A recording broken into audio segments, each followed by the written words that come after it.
Stock का fundamental analysis 7 steps में कैसे कर सकते हैं आप स्क्रीनर डॉट इन से। जब भी आप कोई स्टॉक लेते हैं वो कंपनी फंडामेंटली साउंड है कि नहीं, अच्छी है कि नहीं, आप ये 7 स्टेप्स फॉलो कीजिए।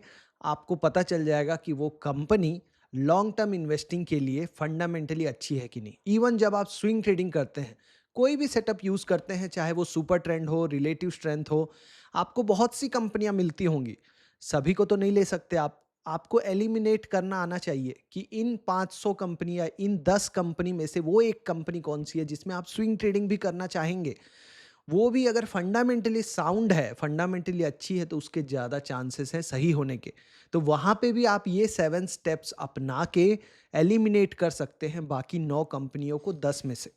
वो चांसेस आपके बढ़ा देगा, प्रोबेबिलिटी बढ़ा देगा। तो आइडियली फंडामेंटल एनालिसिस हर किसी को आना चाहिए जो स्टॉक मार्केट में चाहे स्विंग ट्रेडिंग कर रहा है या लॉन्ग टर्म इन्वेस्टिंग कर रहा है। इसके लिए हम यूज़ करते हैं screener.in। ये जो वेबसाइट है screener.in, किसी भी शेयर का नाम लिखिए गूगल में और उसके आगे स्क्रीनर लिख दीजिए, आपको ये वेबसाइट मिल जाएगी। यहाँ पे मैंने एग्जाम्पल के लिए, इसे कोई रिकमेंडेशन न समझिए, आर केबल एक लिमिटेड एक शेयर है, उसका एक एग्जाम्पल लिया है ताकि हम फंडामेंटल एनालिसिस सीख सकें, सिर्फ इसी के मकसद से। तो यहाँ पे जो सबसे पहली चीज मैं देखना चाहता हूँ वो है प्रॉफिट एंड लॉस स्टेटमेंट। ये जो आपको दिख रहा है आर केबल, यहाँ लिखा हुआ है प्रॉफिट एंड लॉस। अपना टूल ले लेते हैं राइटिंग के लिए। ये वाला जो सेक्शन है प्रॉफिट एंड लॉस स्टेटमेंट, और ये जो बैलेंस शीट वाला स्टेटमेंट है और कैश फ्लो, ये तीनों हम यूज करने वाले हैं। तो सबसे पहली चीज आपको कोई चीज देखनी होती है प्रॉफिट एंड लॉस स्टेटमेंट में कि क्या कंपनी का सेल्स ग्रो कर रहा है कि नहीं। जीडीपी इंडिया का 6-7% से ग्रो कर रहा है, उसके ऊपर से इन्फ्लेशन है आपका 5-6%। तो कोई भी कंपनी एटलीस्ट 10-11% से ज़्यादा तो ग्रो करनी चाहिए ना, बढ़नी चाहिए। उसका सेल्स, जो उसकी बिक्री है, वो बढ़नी चाहिए कि नहीं बढ़नी चाहिए। अगर उसकी बिक्री, सेल्स ही नहीं बढ़ रहा है तो वो कंपनी पैसे बना के कैसे देगी अपने शेयर धारकों को। तो सबसे पहले हम देखेंगे ये जो सेल्स का नंबर है साल दर साल, ये बढ़ते हुए है क्या। तो ये कंपनी 2400 करोड़ का सेल्स करती थी 2021 में, 2700, फिर 4300, 5500, 6500, 7600, 9700। आपको एक लीनियर बिहेवियर दिखा कि इस तरीके से बढ़ रहा है इसका सेल्स।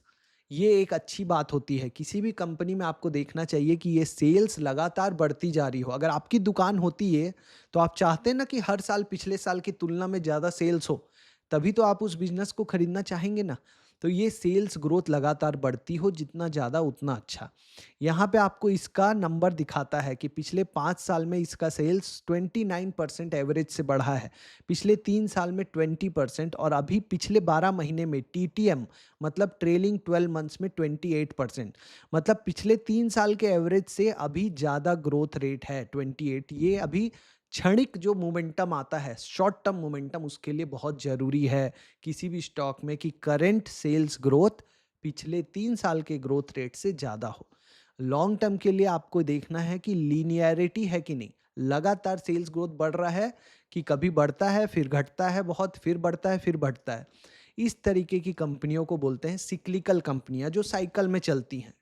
इकोनॉमी अच्छी चलेगी तो सेल्स बढ़ेगी। कारों की बिक्री में आपने देखा होगा, इकोनॉमी ठंडी हुई तो सेल्स भी कम हो गई। ये बिहेवियर अच्छा नहीं है, उसमें टाइम करना पड़ता है। अच्छा है सेल्स लगातार बढ़ती जाए। अब खर्चे अगर हटा दो, जितने का 100 रुपए का सामान बेचा, 100 रुपए का स्टील बना के किसी स्टील प्लांट वाले ने बेचा, और 80 रुपए का अगर खर्चा हुआ स्टील का रॉ मटेरियल खरीदने में, ट्रांसपोर्टेशन करने में, तो उसके पास फाइनल ऑपरेशन से प्रॉफिट कितना बचा स्टील प्लांट के पास? 20 रुपए। इसी को बोलते हैं 20% का ऑपरेटिंग प्रॉफिट मार्जिन। मतलब आपने 100 रुपए का सामान बेचा, खर्चे घटा के कितने रुपए का प्रॉफिट हुआ परसेंटेज टर्म में, तो वो होता है operating profit margin, OPM percent. दूसरा सबसे इंपॉर्टेंट चीज, पहला है सेल्स ग्रोथ देखना, दूसरा ऑपरेटिंग प्रॉफिट मार्जिन आपका कंसिस्टेंट है कि नहीं, बढ़ते हुए या कंसिस्टेंट एटलीस्ट।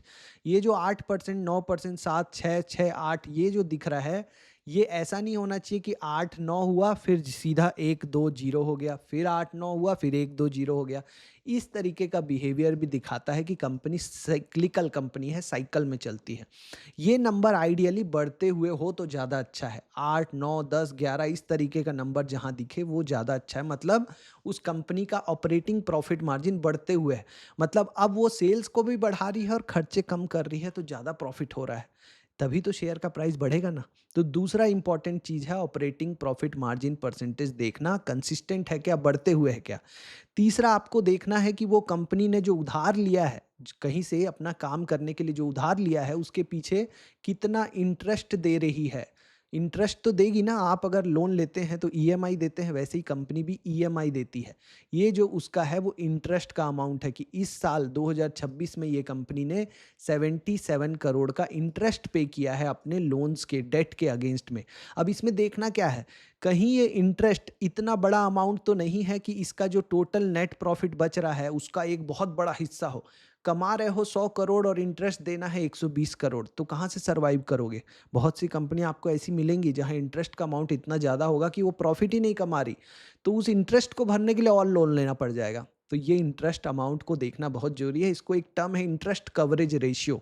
कभी आपको मौका मिले तो पढ़िए कि आपका इंटरेस्ट को कवर करने के लिए आपके पास उतनी क्षमता है कि नहीं, पर सिंपली आप रखिए कि जितना इंटरेस्ट आप दे रहे हो उससे ज़्यादा, बहुत ज़्यादा कमा रहे हो कि नहीं, ये भी आपको देखना है। उसके बाद आता है नंबर नेट प्रॉफिट और ईपीएस, मतलब अर्निंग पर शेयर और टोटल फाइनली टैक्स वैक्स हटा के आप कितना प्रॉफिट कमा रहे हो। ये नंबर भी सेल्स की तरह लगातार बढ़ते हुए हो तो अच्छा है कि प्रॉफिट भी लगातार बढ़ते जा रहे हैं कंपनी के। अब यहाँ एक चीज़ देखने वाली बात है कि इस टोटल प्रॉफिट में कहीं एक बड़ा हिस्सा अदर इनकम का तो नहीं है। ये अदर इनकम क्या होता है भाई? अरे कंपनियों के पास जो पैसा पड़ा है वो एफडी में भी तो लगाते होंगे, म्यूचुअल फंड भी तो खरीदते होंगे, उसका भी तो इंटरेस्ट आता होगा। कई बार क्या होता है कि इस नेट प्रॉफिट का एक बड़ा हिस्सा अदर इनकम होता है। 100 करोड़ कंपनी का नेट प्रॉफिट है, उसमें से 80 करोड़ तो बैंक की एफडी का इंटरेस्ट है। तो कंपनी ने काम से सिर्फ 20 करोड़ कमाया है और हमको दिख रहा है कि 100 करोड़ कमाया है। पर उस एफडी के इंटरेस्ट का हम क्या करेंगे? हमें तो चाहिए उस कंपनी का काम बढ़ता जाए, तब तो उसके शेयर के प्राइस अप्रिशिएट होंगे, बढ़ेंगे।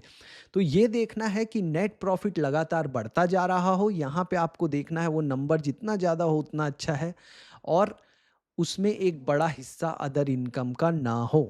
ईपीएस होता है एक शेयर के पीछे कंपनी कितना कमा रही है। जब आप ईपीएस को पी रेशियो से मल्टीप्लाई कर देते हो तो शेयर का प्राइस आ जाता है। जब नेट प्रॉफिट को पी रेशियो से मल्टीप्लाई कर देते हो तो मार्केट कैप आ जाता है।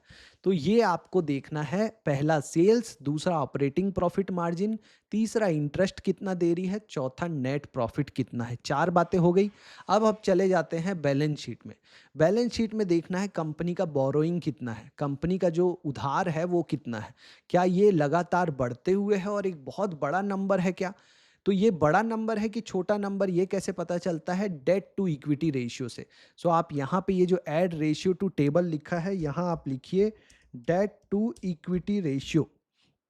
ये जब आप क्लिक करेंगे डेट टू इक्विटी रेशियो, तो ये जो आपका टेबल है यहाँ पे ऐड हो जाएगा डेट टू इक्विटी रेशियो। ये देखिए, डेट टू इक्विटी रेशियो 0.5 से कम हो उतना अच्छा होता है, इवन ज़ीरो हो तो बहुत अच्छा है। कोई कंपनी जिसमें डेट नहीं है वो सबसे अच्छी है, क्योंकि डेट एक ऐसी चीज़ है, उधार, जो आपके सर पे डंडा मारने खड़ा रहता है। खराब हो, अच्छी सिचुएशन हो, हमें तो अपना इंटरेस्ट चाहिए ही।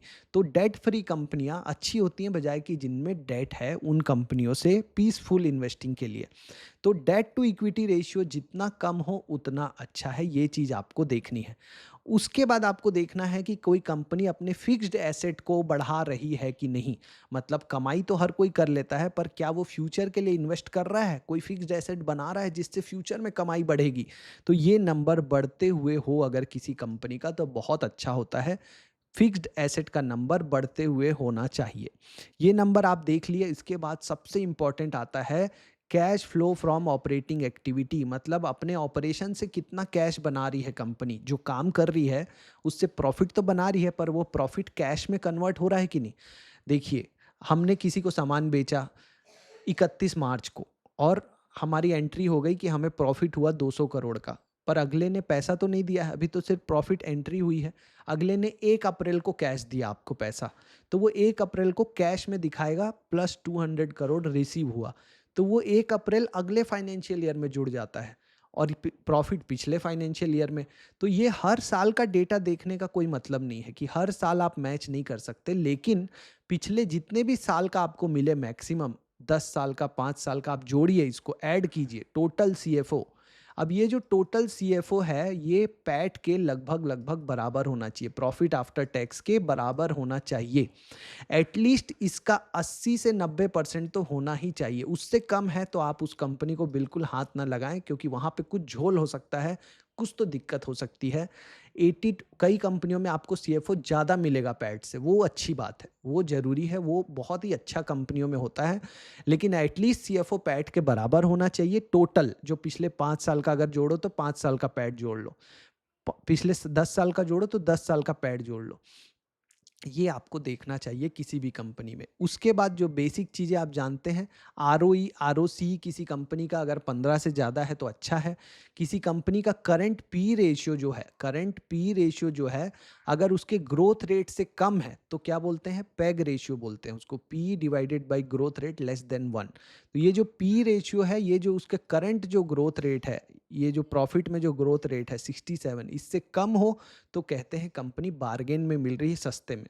लेकिन अगर पी रेशियो आपको 20-30 के पास मिले तो लेना ज़्यादा बेटर होता है। तो अगर आपके पास 2 कंपनियां हैं, एक का पी 20 है, एक का पी 50 है, बाकी सारे पैरामीटर एक जैसे हैं जो अभी हमने डिस्कस किया दोनों में, दोनों का प्रॉफिट जो पी रेशियो है वो प्रॉफिट ग्रोथ से कम है, अगर ये सब है तो मैं 20-30 वाले पी को चुनूंगा बजाय कि 50 से, क्योंकि वो ज़्यादा सेफ है।